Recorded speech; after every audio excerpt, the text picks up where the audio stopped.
Fala pessoal, eu vim fazer um videozinho rápido sobre minhas primeiras impressões do SvelteKit. Antes de tudo, para quem não sabe, SvelteKit vai ser a nova forma de a gente fazer aplicações Svelte do zero, né? A ideia é que seja o meio de caminho entre o que o Svelte já tem nos Svelte Templates, né? E meio que o que a gente tinha de funcionalidades do Zapper, né? Roteamento, a PWA, todas as coisas que, enfim, o Zapper traz por padrão.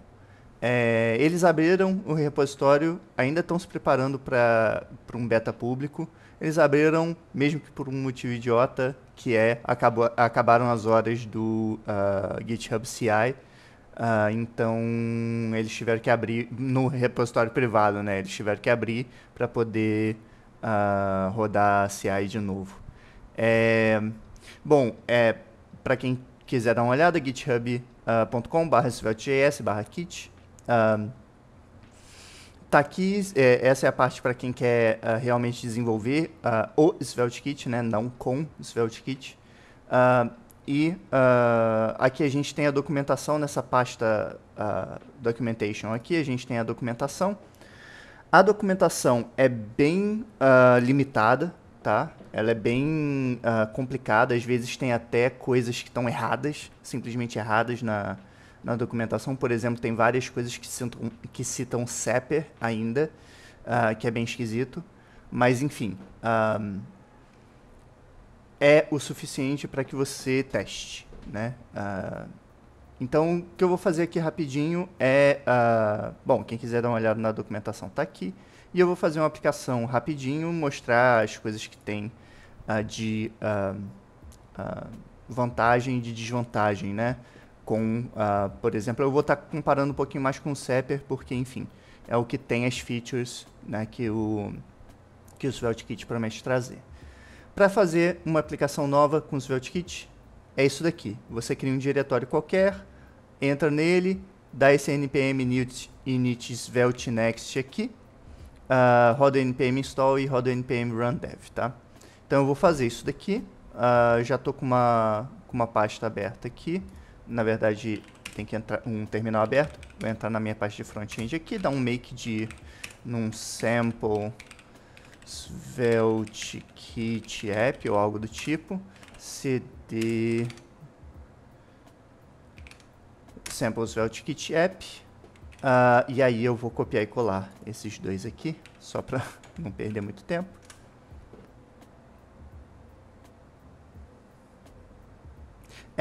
Logo de cara ele te dá um aviso um pouquinho gritante de que tipo ainda não está pronto para ser usado, né? Apesar de que o próprio Rich Harris tenha dito, né, que ele já usa para alguns projetos internos lá no New York Times, esse cara ainda não está pronto para ser usado em produção. E dá para sentir isso com alguns problemas que eu tive com o SvelteKit. Mas enfim, ele ainda não tem suporte a TypeScript, então vamos dizer não. Eu vou colocar CSS só para não ter que instalar o pré-processor, tá? Aí ele vai instalar as coisas. Espero que ele instale rápido.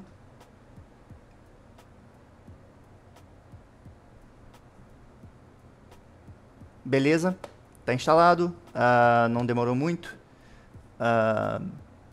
E aí, se a gente der ls aqui, a gente der eu uso code 1, né?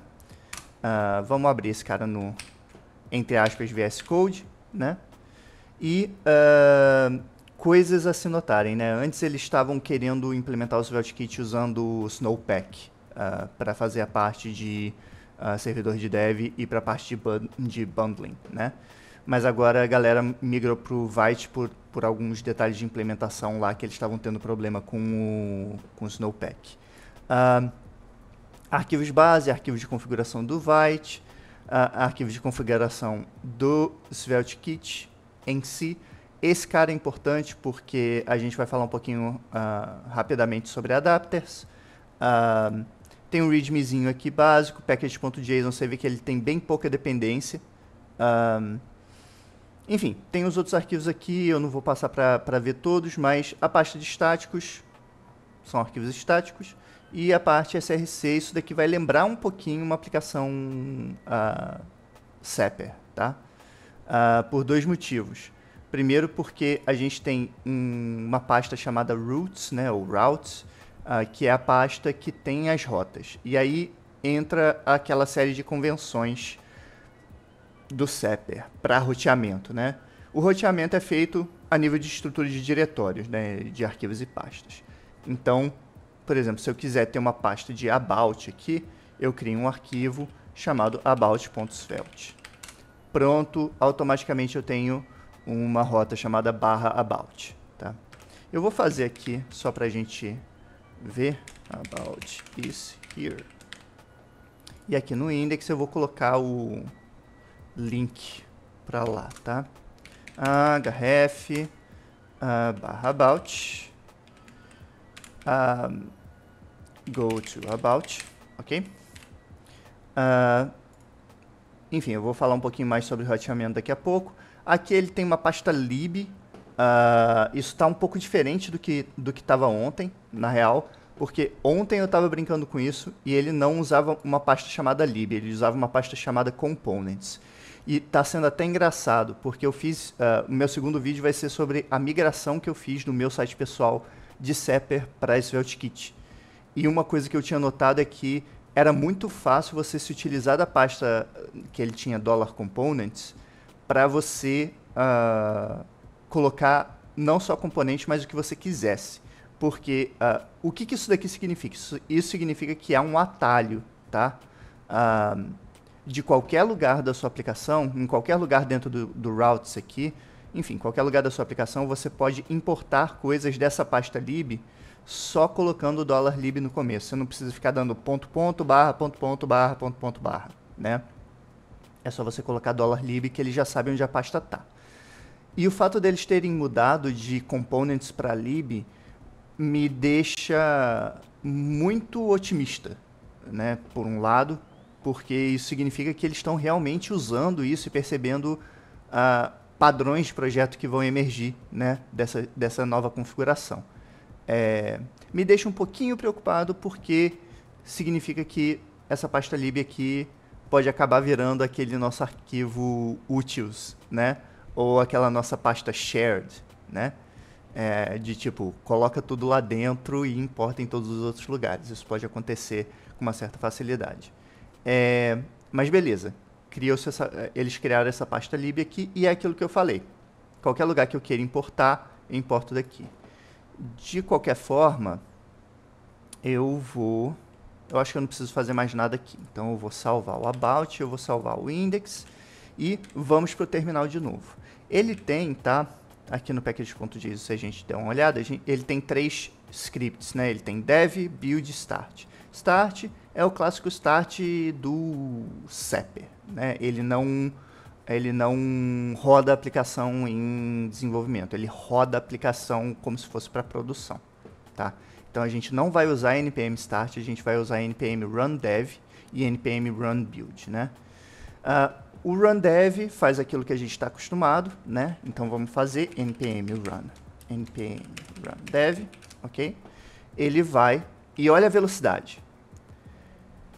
Meu computador tá não só fazendo o que tem que fazer aqui para desenvolvimento, como ele está rodando o OBS. Então, era para o meu computador já estar um pouco lento. Olha a velocidade que foi para ele levantar. Por quê? Porque ele está usando Vite.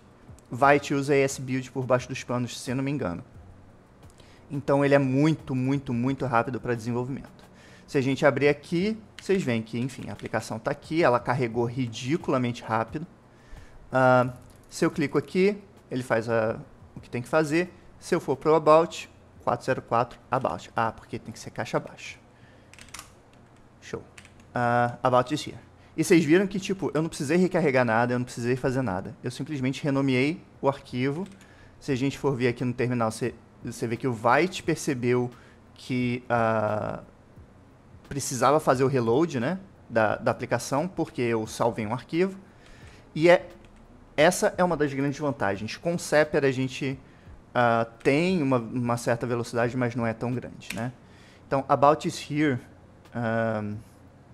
lá. É muito rápido.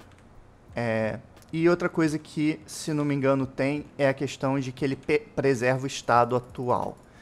Mas eu vou testar aqui. Enfim, cliquei ali várias vezes, vou vir aqui no index e colocar Hello World, lá lá lá. Salvei, não. Isso era com o Snowpack.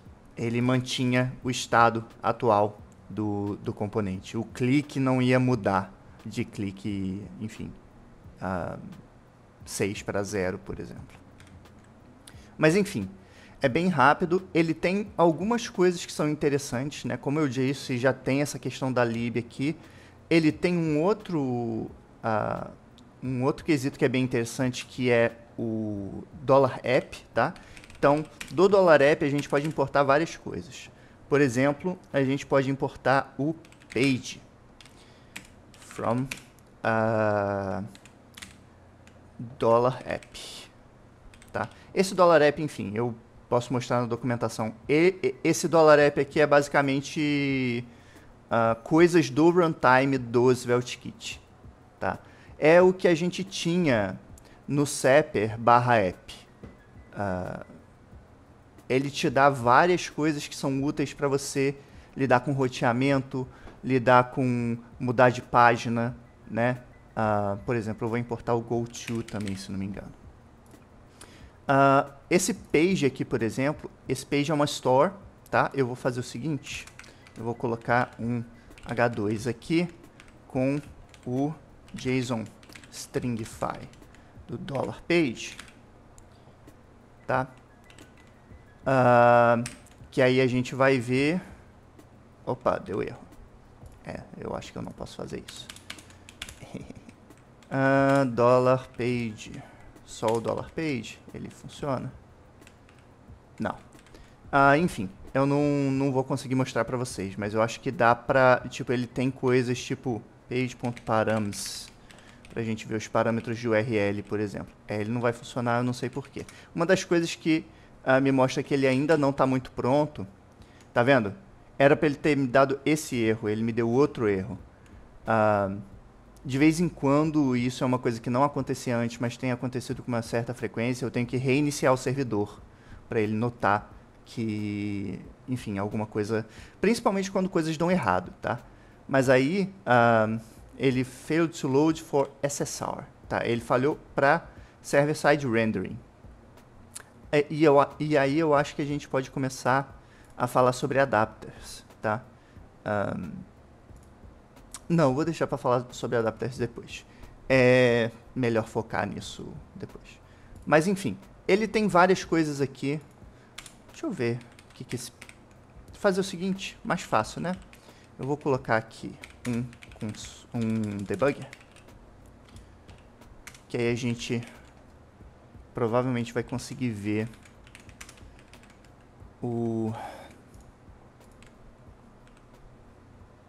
Não consegue porque o import está errado. Eu não sei se o import mudou, enfim. Só sei que esse page aqui não está rolando. Nem o GoTo. Será que não é mais $app? Vamos dar uma olhada na documentação aqui rapidinho. Routing.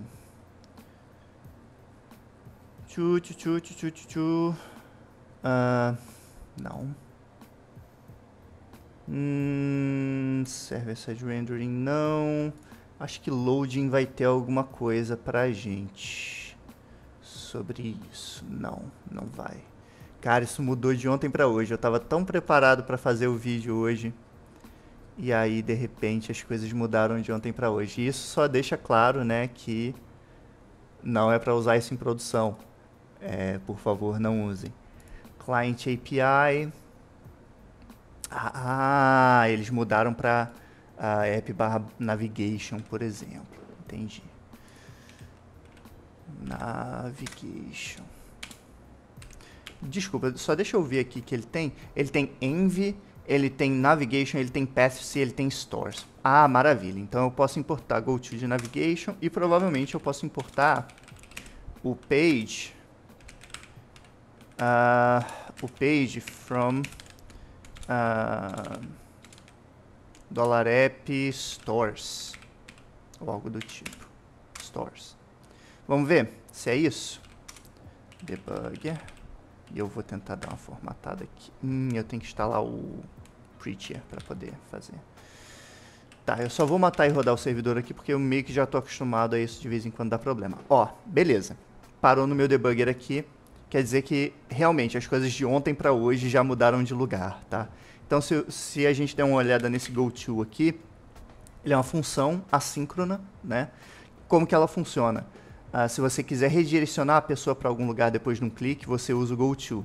E você pode até, como ele é uma função assíncrona, você pode dar await nele. Ou seja, você pode esperar que a pessoa mude de página, e aí na hora que ela mudou de página, você continua o algoritmo, enfim, manda alguma requisição para o back-end, alguma coisa do tipo, né?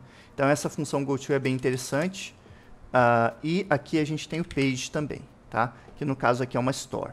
Tá? Então, o que eu vou fazer? Agora sim eu acho que eu vou poder fazer... Vou fazer esses dois exemplos, tá? Em vez de um ahref, eu vou colocar um button, ok? Com um onClick.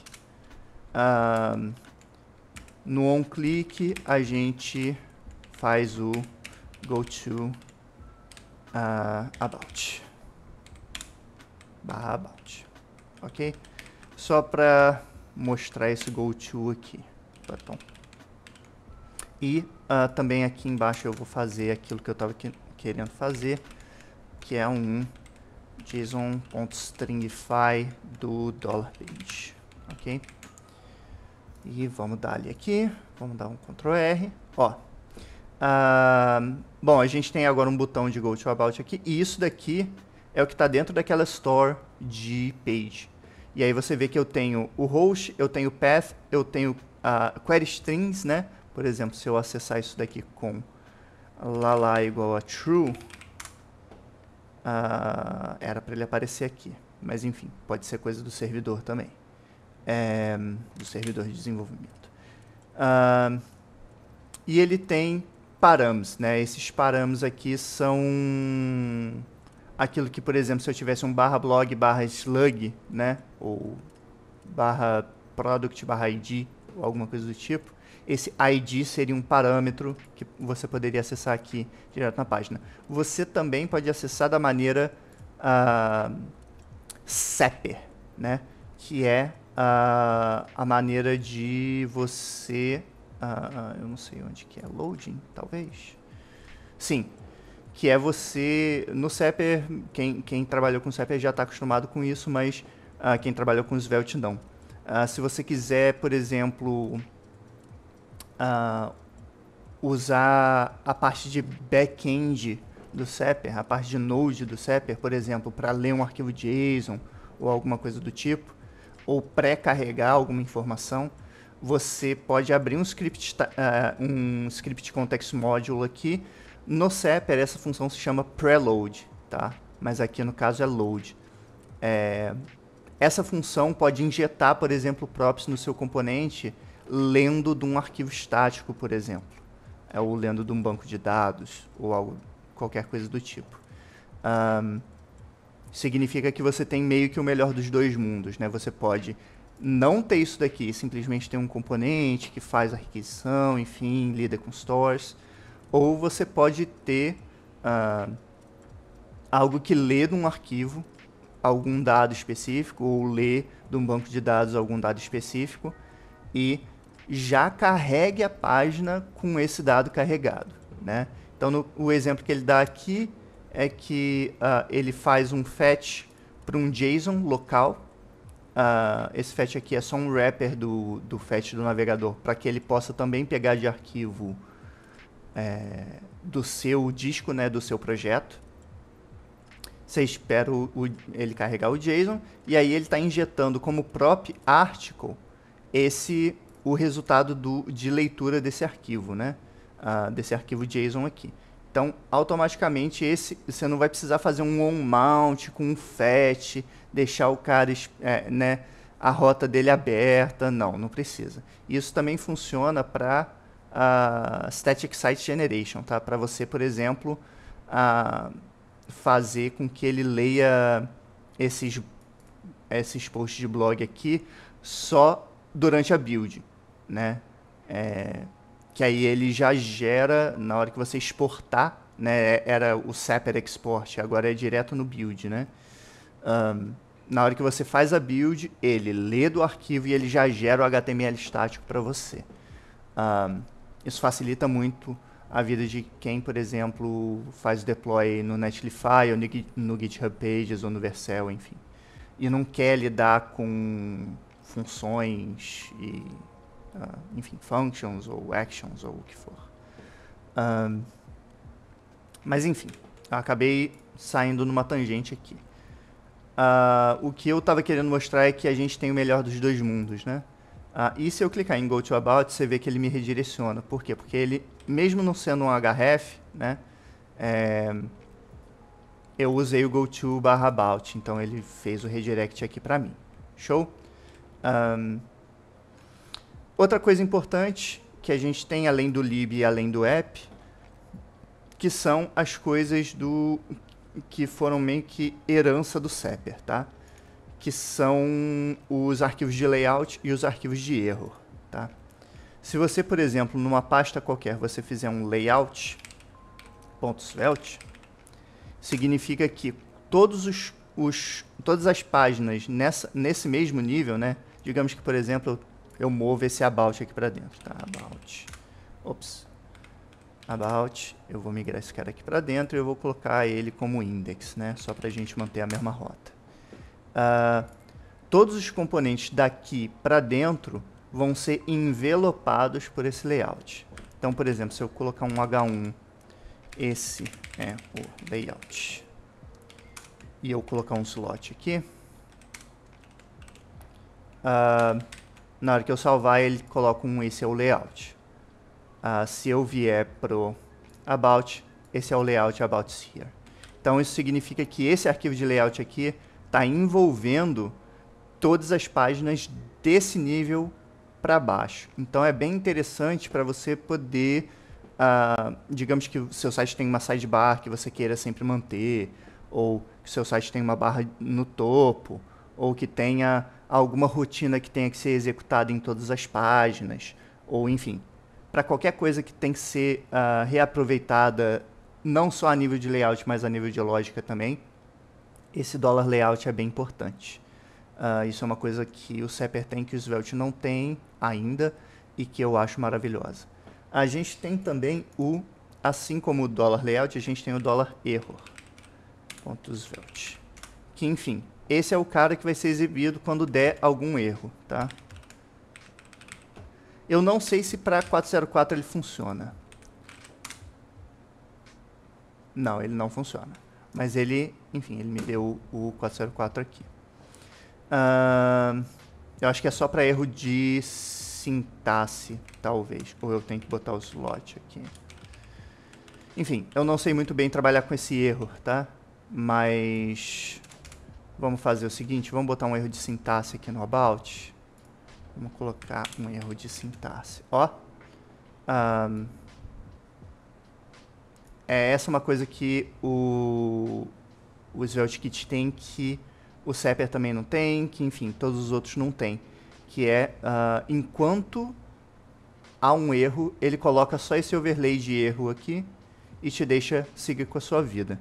Se eu voltar aqui e colocar o 1 e salvar, ele, em teoria, era para me deixar. Opa, foi. Eu só cliquei fora. É isso. Bom, basicamente, esse é o bem básico do SvelteKit, tá? Ele funciona de uma maneira muito parecida com o Sapper, tá? E a última coisa que eu estou querendo falar é sobre os adapters, tá?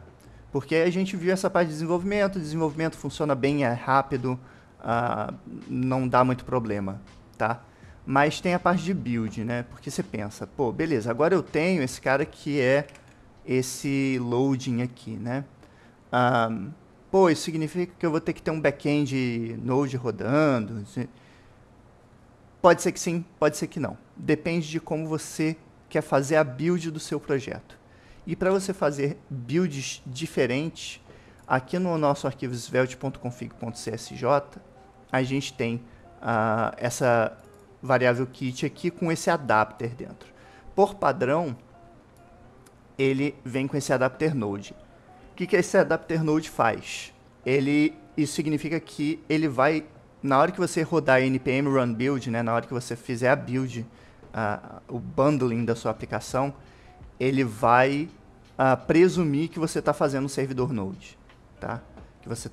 Que você tá querendo deployar um servidor node. Então, se eu vier aqui da npm run build, outro detalhe, né? Vocês viram como foi ridiculamente rápido para ele fazer a build, né? Nem se compara com o Sepper. O Sepper é bizarramente mais lento do que isso. Aí vocês veem aqui que eu não tenho um arquivo .html, um index.html ou algo do tipo, né? Por quê? Porque ele criou esse index.js aqui, que tem... enfim, só pelas variáveis que dá pra ver aqui, dá pra ver que tipo, ele realmente faz tipo um servidor mesmo. Tá? Ó, HTTP, HTTPS, zlib, stream, enfim. Ele fez um servidor mesmo pra gente. Então isso daqui é ótimo para você deployar uma aplicação Node. Mas para quem, como eu, usa o Svelte e o Sepper mais para coisas estáticas, o que existe? Existe a opção de a gente trocar, por exemplo, o adapter de Node para o adapter Static. O adapter Static serve para a gente fazer a build como uma página estática. Teu código fica inalterado.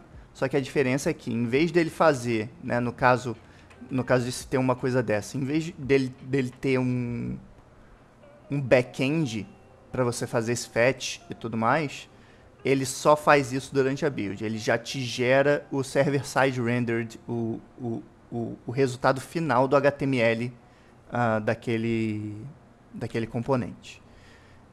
Vou colocar static aqui. Ontem eu tentei usar o static, ele não funcionou. Tá? Deixa eu copiar isso daqui. Ele não funcionou porque ele estava num estado... enfim, que ele não funcionava. E da mesma forma que eu tenho adapter Node, adapter Static, eu vou ter adapter Netlify, adapter Vercel, um adapter para cada tipo de deploy, tá? Enfim, deixa eu dar um npm e -d do adapter Static. Eu tenho quase certeza que ele não vai funcionar, porque se ele estiver no mesmo estado que ele estava ontem, ele está no estado quebrado, tá? De qualquer forma, ó, npm run dev vai funcionar da mesma forma, porque para desenvolvimento ele não muda, tá? Para desenvolvimento... Oba, ó o erro. Eu provoquei um erro sem querer ali. Para desenvolvimento ele não muda. Não, eu tenho que instalar... Desculpa, eu tenho que instalar @next. Pronto. Ele não mudou muita coisa aqui, mas enfim. Se eu der npm run build, esperamos que ele dê certo, mas eu acho que ele vai quebrar. Ó, funcionou. E aí agora, se vocês forem ver a pasta build, eu tenho index.html, eu tenho... E aí você vê que é a versão static site generated mesmo. Ele gerou o HTMLzão baseado no... tipo, ele rodou a aplicação Svelte. Ele compilou os arquivos Svelte, né, os componentes Svelte, para JavaScript. Ele rodou o arquivo JavaScript para gerar o HTML e guardou o HTML para a gente. A gente também tem uma pasta de about com index.html aqui, que é aquela pasta com esse layout about is here. E aqui nessa under app aqui eu tenho todos os chunks, né? Tenho todos os arquivos JavaScript gerados, para a gente poder ter a parte do componente Svelte se comportando como um componente Svelte, né? Para eu poder clicar no botão e ele adicionar o número, por exemplo. O que ele faz? Ele pega o que tem na pasta static, copia para cá, ele compila a sua aplicação para uma aplicação estática, 100% estática, só HTML, CSS, JavaScript, zero servidor.